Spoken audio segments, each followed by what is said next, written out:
Assalamualaikum warahmatullahi wabarakatuh. Bertemu kembali dengan saya Dian Kuswati. Apa kabarnya para sivitas akademika sekalian?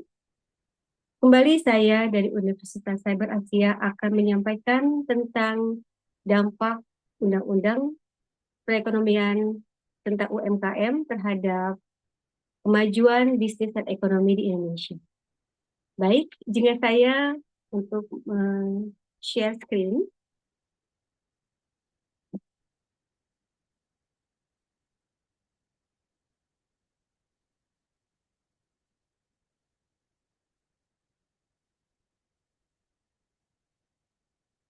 Baik, kali ini saya akan menyampaikan tentang kebijakan menurut pandangan mikroekonomi tentang kebijakan UMKM dalam era reformasi.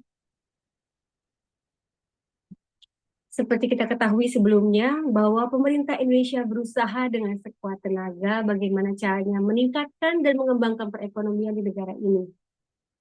Itu dapat dilihat dari berbagai kebijakan yang diberikan dan ditetapkan oleh pemerintah dari tahun ke tahun dan dari periode ke periode setiap presiden yang kemudian melakukan pengembangan-pengembangan atau melakukan pengurangan terhadap hal-hal yang dianggap perlu atau tidak perlu. Dapat kita dilihat di sini bahwa kebijakan pemerintah pada Undang-Undang Nomor 20 Tahun 2008 tentang usaha mikro, kecil, dan menengah atau UMKM ditetapkan oleh Presiden kelima yaitu Presiden Susilo Bambang Yudhoyono, ini kita sebagai SBY, pada tanggal 4 Juli 2008. Latar belakang kebijakannya adalah ketika pasca krisis moneter di tahun 1998, ternyata sektor UMKM Indonesia menunjukkan bahwa mereka mampu menjadi penyokong dan penyelamat ekonomi nasional ketika sektor korporasi besar mengalami kemunduran, bahkan sebagian mengalami kerosotan dan kehancuran. Dan ini dapat dilihat bahwa UMKM dapat meningkatkan terbukanya lapangan pekerjaan, kemudian menjadi pendorong utama pertumbuhan ekonomi dan dalam pengentasan kemiskinan.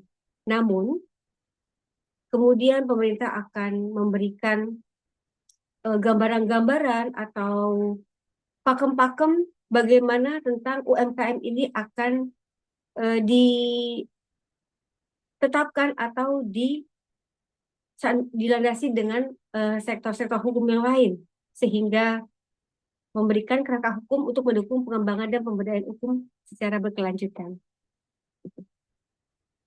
Oke, dapat kita lihat di sini bahwa isi dan tujuan dari kebijakan tersebut adalah pertama memberikan perlindungan hukum bagi UMKM, di mana perlindungan hukum itu juga termasuk mengatur definisi apa yang dimaksud dengan UMKM dan kriteria yang disebutkan atau dimasukkan dalam UMKM serta klasifikasi atau nomenklatur UMKM sehingga dapat mendapatkan perhatian khusus dari pemerintah. Yang kedua adalah fasilitas pembiayaan. Akan diberikan banyak sekali bantuan-bantuan pembiayaan dari pemerintah untuk meningkatkan akses UMKM, yaitu diantaranya adalah program kredit usaha rakyat yang dicanangkan juga pada tahun yang sama, yaitu 2008. Tujuannya lain adalah penguatan kapasitas dan daya saing, di mana adanya workshop atau pelatihan-pelatihan bimbingan teknis, serta juga dukungan ekonomi dan teknologi dalam meningkatkan produktivitas UMKM tersebut, sehingga didapati produk yang dihasilkan akan memberikan kualitas yang baik dengan kuantitas dan hal yang dibutuhkan sesuai dengan keinginan pasar. Kemudian juga mendorong kemitraan, memperkuat kolaborasi kerjasama antara UMKM dengan pengusaha besar agar meningkatkan akses pasar.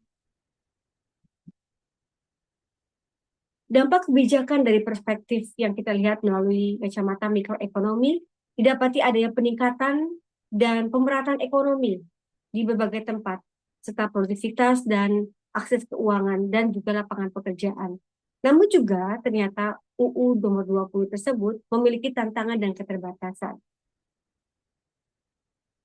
Dampak kebijakan dari perspektif mikroekonomi dapat kita lihat bahwa peningkatan produksi UMKM didapati efisiensi, di mana adanya pelatihan, workshop, dan dukungan teknologi ternyata membuat UMKM mampu meningkatkan kualitas produknya. Tidak hanya kualitas, namun kuantitas pun juga mengalami kenaikan. Dan di sini juga mendorong untuk UMKM menjadi kompetitif dalam pengembangan dan berinovasi agar produk lebih dapat diterima di dalam negeri maupun di luar negeri.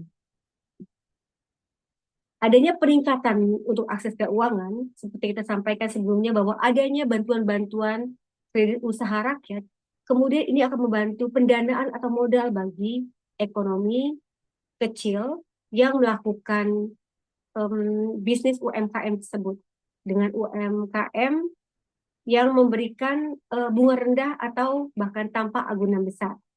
Di sini memberikan dampak bahwa investasi semakin meningkat, di mana UMKM dapat membeli mesin, bahan baku, atau memperluas usaha mereka. Sehingga peningkatan pendapatan, modal yang lebih besar mendapatkan kapasitas produksi, sehingga pendapatan juga meningkat. Terkait dengan hal itu semua, didapati adanya lapangan pekerjaan lebih luas bagi masyarakat yang membutuhkan pekerjaan. Di sini penyerapan tenaga kerja, UMKM memiliki penyerapan tenaga kerja yang terbesar di Indonesia. Hingga dengan kebijakan ini, banyak usaha mikro dan kecil akhirnya berkembang menjadi usaha menengah, menciptakan lebih banyak lapangan di sektor formal maupun informal.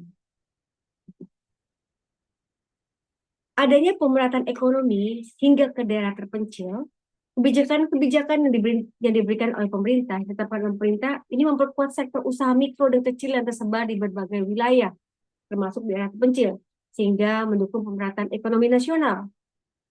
Hingga didapati bahwa pendapatan per kapita masyarakat di Indonesia akhirnya meningkat seiring dengan berkembangnya UMKM daerah, hingga mendorong juga pertumbuhan konsumsi lokal. Undang-undang tersebut juga mengalami tantangan dan keterbatasan di lapangan, di mana keterbatasan secara infrastruktur. Tidak semua daerah memiliki akses infrastruktur yang mendukung pengembangan UMKM seperti akses ke teknologi atau pasar. Ini terkait dengan akomodasi juga, atau transportasi, atau pengembangan bahkan tempat penggudang.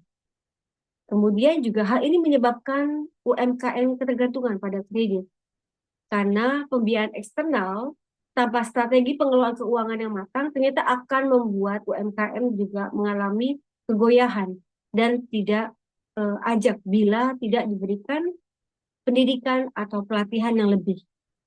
Kemudian kita juga bisa melihat bahwa adanya persaingan pasar, di mana globalisasi dan masuknya produk impor merambah tangan bagi UMKM dalam bersaing di pasar lokal.